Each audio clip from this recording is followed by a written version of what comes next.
Patjetër që Shqipëria është shumë më e vogël dhe nuk ka luksin të humbasi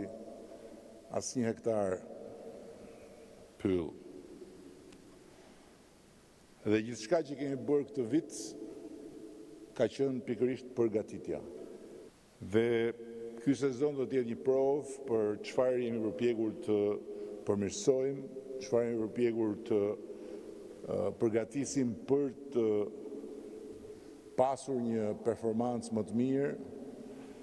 dhe çfarë jemi përpjekur të organizojmë për të qenë një trup i vetëm, pavarësisht se në këtë ushtrim bashkohen trupa të ndryshme nga pushteti qendror te pushteti vendor, këtu janë dhe një pjesë e kryetarëve të bashkive, nga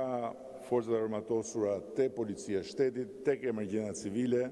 dhe patjetër tek shërbimet e mbrojtjes nga zjarri dhe të shpëtimit, qoftë në qendër, qoftë në territor. Ndërkohë që kemi mbyllur procedurën për 3 avion,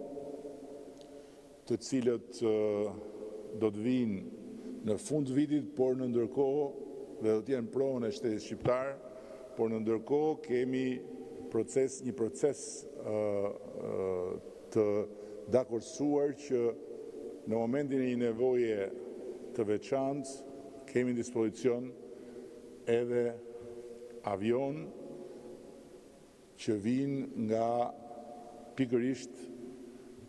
ajo bazë ku po përgatiten dhe do të bëhen gati avionet e rinj që do të merren në fund të këtij viti, pasi gjithçka ka përfunduar si procedurë. Megjithatë, ne e dim shumë mirë që në qendër të këtij sistemi nuk janë makinat, nuk janë dronat, të cilët po ashtu do të përdoren në mënyrë specifike me një sistem të ri këtë vit. Janë njerëzit që veshin uniformën, janë njerëzit që dalin në terren pa pyetur për orarin, për temperaturat apo dhe për rrezikun. Dhe pas çdo njërit prej jush ka